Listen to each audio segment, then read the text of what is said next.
Hi, my name is Ani Selman, and I'm a junior at Mount Amidai High School. And today I'm going to be reading The Country Bunny and the Little Gold Shoes by DuBose Hayward and pictures by Majori Hack.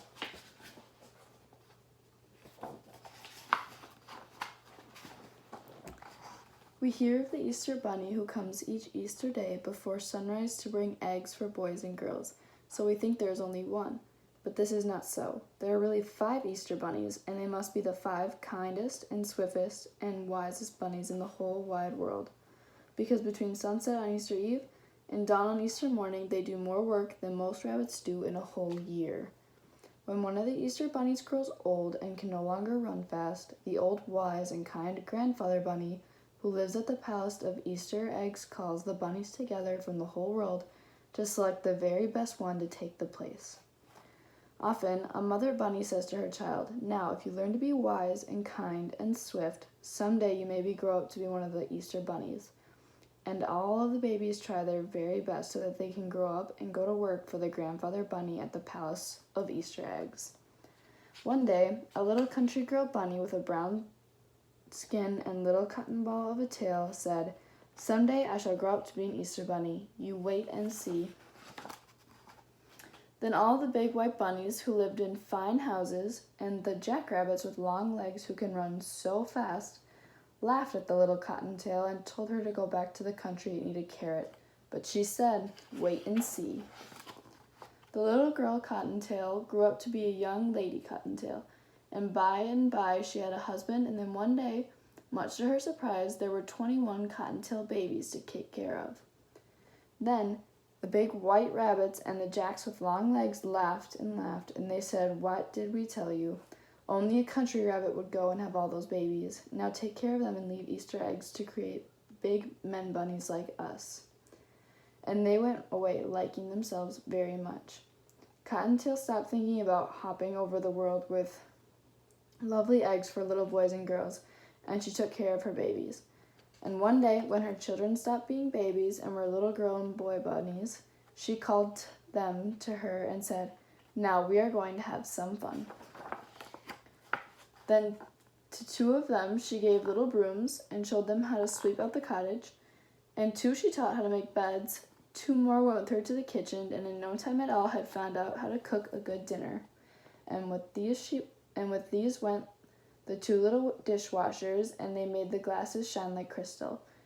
2 had little wash tubs full of soap suds, and they washed all the linen. 2 did the sewing and mending. 2 who had sweet voices were taught to sing, and 2 more to dance, and these amused all the others while they worked, so that they were gay and happy. 2 others were soon digging in the garden. 2 she gave paints and crayons so they could make pretty pictures for the walls. And when Mother Cottontail had given all of the tasks, she looked around, and there was only one little boy bunny left, and he was sad and lonely. Then Mother Cottontail said to him, "You are the most polite of all my children, so I shall make you keeper of my chair, and whenever I come to dinner you shall seat me politely at the table." Then one day, when the little rabbits were half grown up, she heard a great talk among the wood rabbits. And when she asked what it was about, they said, "Haven't you heard? One of the 5 Easter bunnies has grown too slow, and we are all going to the palace of Easter eggs to see old grandfather pick out a new one to take his place." So she called her little cottontails, and they all set off to the palace to see the fun.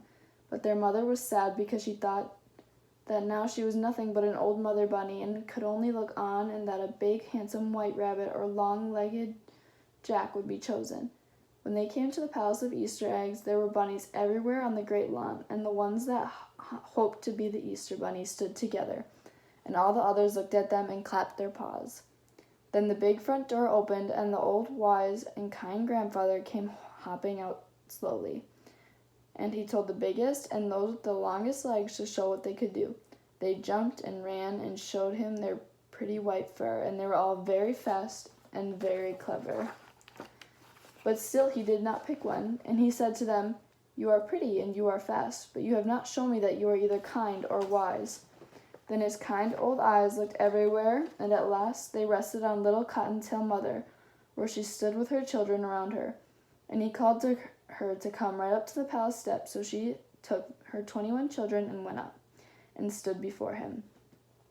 And when he spoke, his voice was so kind that she was not frightened at all, and he said, "What a large family you have, my dear. I suppose they take all of your time." But she said, "When they were babies, that was so, but now they are so well trained that they do most of the work for me." "Ah," he said, smiling, "you must be very wise to train so many children so well.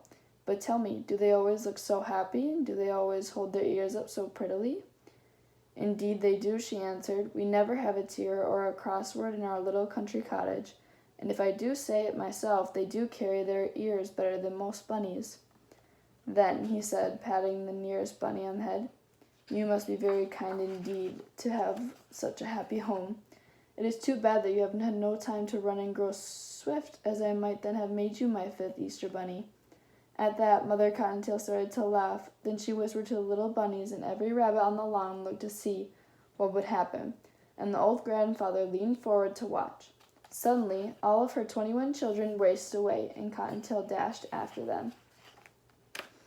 In no time at all, she had them all back again in front of the palace. Then the old, kind, wise Grandfather Bunny said, "I see that you are swift also. It is too bad that you cannot go to carry my eggs, because you will have to stay at home to take care of your children."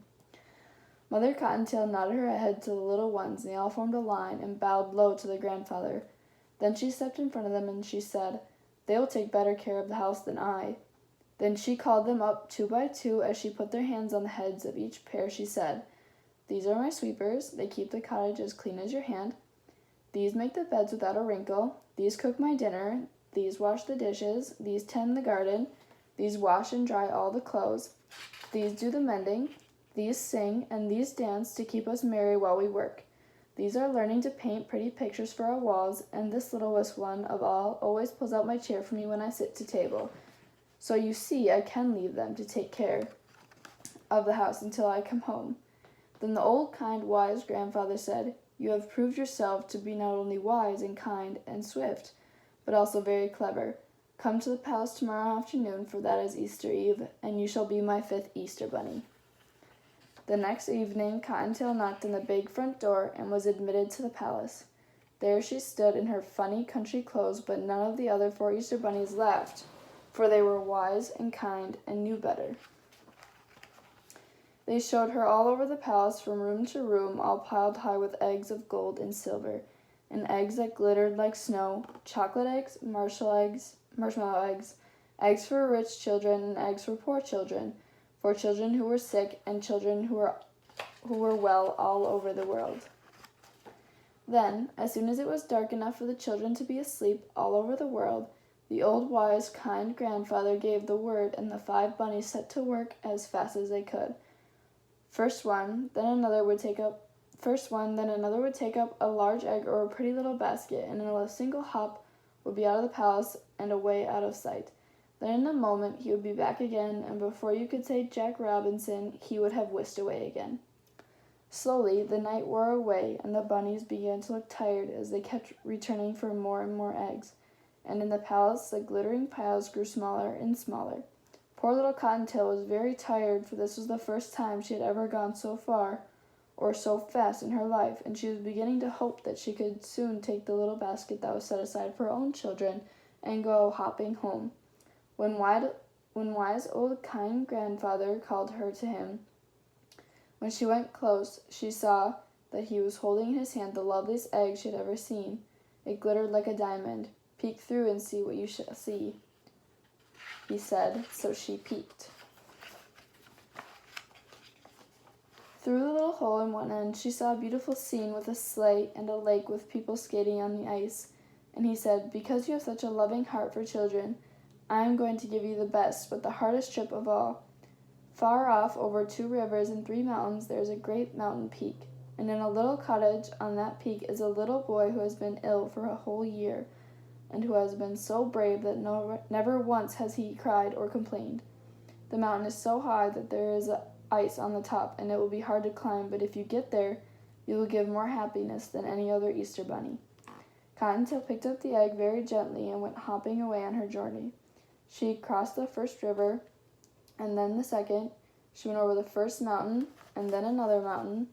and yet another until she reached the highest mountain of all.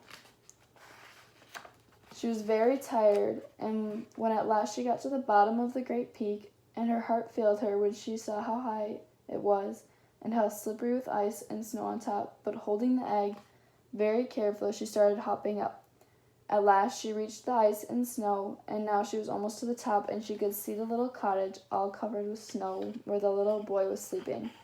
Then a terrible thing happened. Her foot slipped, and down she came, downward she flew into snowdrifts.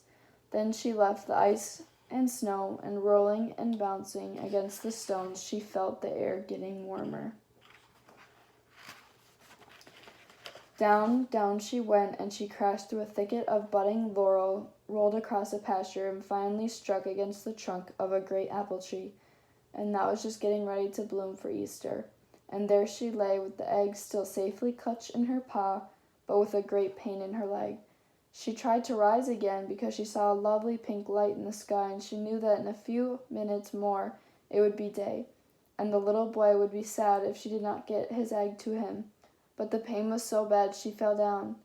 Then she felt something touch her shoulder, and she looked up, and there, right before her, way off there, in that distant land, was old, wise, kind Grandfather Bunny, and he smiled at her, and he said, "You are not only wise and kind and swift, but you are also the bravest of all bunnies, and I shall make you my very own gold shoe Easter Bunny." And he reached over, and she saw for the first time that he was holding a tiny pair of gold shoes in his hand, and he bent down and put them on her feet.